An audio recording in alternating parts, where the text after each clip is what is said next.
Welcome to RacerXOnline.com. I'm Kris Keefer. You're looking at Teddy Boyko and the 2024 Beta 300 RX.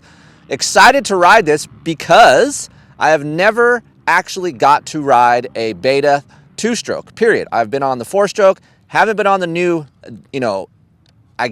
edition Beta 4-stroke. I'm going to hand this thing over to Teddy and just kind of give you what he did. This thing has been a labor of love for at least a couple months now, and Teddy's been patient enough with me to get on this thing. So, Teddy, give us a little bit of backstory about this bike and what you did to it.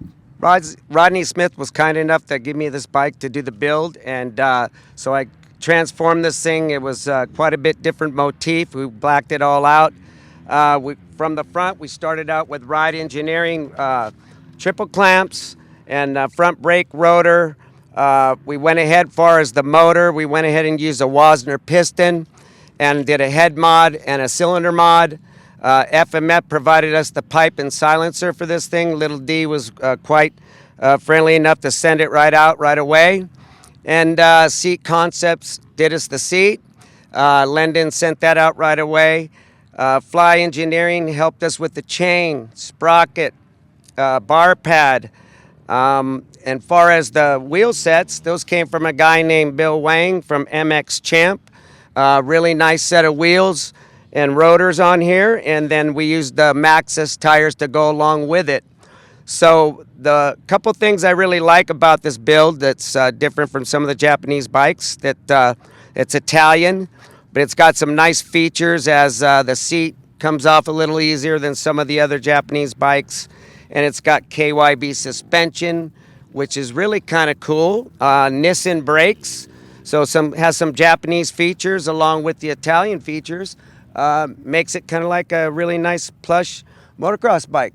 Yeah, so I'm excited. I've been on the KTM 2-strokes actually the past, a couple weeks and riding up in the high des. So I'm going to hop on this Beta 300 and maybe give you a little bit of a comparison and talk about what this Italian brand has brought to our industry. It's kind of exciting because Beta's pushing really hard on their off-road models as well as their motocross models. So excited to hop on this thing and give you some feedback. So stay tuned.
All right, just wrapped up here at Glen Helen Raceway on the Beta 300 RX. First time on a Beta 2-stroke big bore.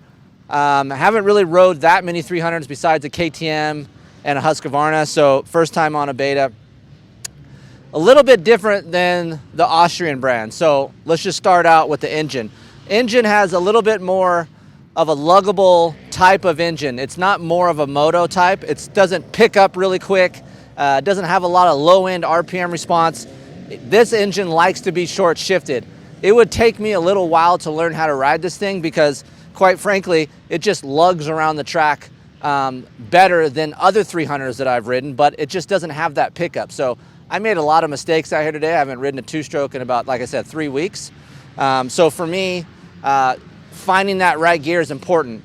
This bike likes to be in second through the corners, and then as soon as you get out of that corner, it likes to be in third gear. So it's imperative that you get to that third gear quick and then make that transition out of a corner.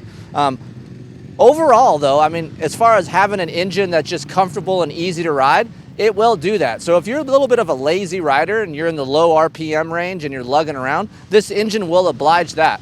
It's not an on-off feeling. It's very linear, smooth, So in that case, it's easy to ride. But if I want to really hammer down and just rev the crap out of it, this bike doesn't really like to do that. So if you're looking to do that, I think you need a little bit more pickup. What I do like is what Teddy told me on the dyno. Teddy told me that it's pretty linear and flat, and so I was expecting that, and that's exactly what I felt. Sometimes when motor builders or engineers tell me something on the dyno, I would say 75% of that time it doesn't really correlate on the track. Well, in this case, we're in the 25% range, and it actually does correlate. It's very smooth, linear. There is a lot of vibration within this package. I would say a little bit more than the Austrian two-stroke package. You do feel a little bit more vibration coming from the swing arm pivot bolt back, but nonetheless, easy, luggable engine to ride. The suspension itself is pretty soft, especially here for Glen Helen, Loden. Very springy, very soft. It almost feels like off-road suspension where it's really fast, moves quick. Picks up really good in the small chop here at Glen Helen, but if I have any kind of load pushing down, I'm sure Simon got me coming into some corners, it just dives too much for me. So I would need a little bit stiffer suspension package, and that actually would help me go a little bit faster around this Glen Helen Raceway today. One thing I do really enjoy is just the overall chassis feel. Straight line stability is nice. Coming down the hills, it doesn't do anything funny. It actually corners really well. It feels fairly light. Again, I rode a KTM 300 3-4 weeks ago, and I feel like this bike has a better lean angle than the KTM does, so easier to corner. So for me, I do like that. I just, quite frankly, just need a little bit more pickup. I would like a little bit more motor. I'm sure you can get that with this, but it has that 300 type feel where a big bore, luggable, doesn't rev out like a 250. So for me, I just like a little bit more pickup. One thing that I always test here is a lot of chassis parts. Ride Engineering has this split clamp. If you guys are looking for a little bit more front end traction and comfort, I didn't get to ride the stock clamp, but I know a little bit about this clamp, and they do provide a little bit more comfort and just a little bit less harshness on edge of tire. So he does a great job with that. I would drop my fork a little bit to get a little bit more stability out of this machine here today. Another thing that I noticed when I ride the Beta is it's hard for me to grip. The frame guards on here are pretty slippery, so I have to really try to grip harder than normal. And then the tank to seat feel, like the rider triangle, is fairly flat, and I like that in the corner. So it doesn't feel wide, although when you sit on it, you think, ah, man, it kind of feels wide and long. But I'd never really noticed it when I have my leg out in the corner or exiting 2 to 3 in the area of most of these shallow ruts that we have here at Glen Helen, because there's not that much. It's mostly berms, so fairly easy to corner. Maxxis MXST tires, don't spend a lot of that time here at Glen Helen on these tires. I know McGrath had something to do with these tires, but pretty good, honestly. I don't really ride them that much, and good lean angle traction. Carcass is a little bit stiff. We ran 13 PSI in this, and it just seems a little bit firm.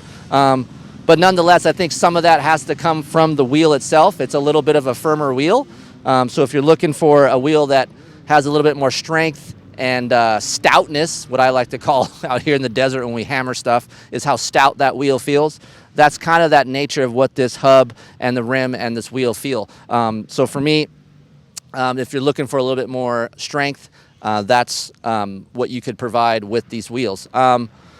Overall, fun bike to ride. I just need a little bit more time on it. It's a little bit different feeling than other Austrian brands, but nonetheless, Teddy did a great job. Just the overall layout and the scheme, the black and red scheme, looks really nice. If you're looking to be a little bit different, the Beta is actually a pretty good choice.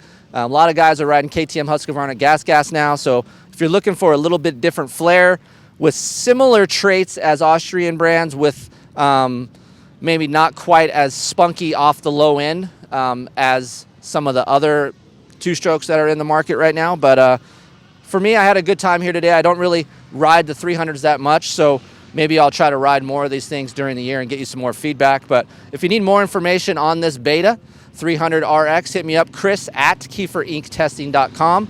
Really like to thank Teddy Boyko for building this thing. I don't get to ride betas that much. Hopefully we get to spend some more time on it, and he does a great job over there.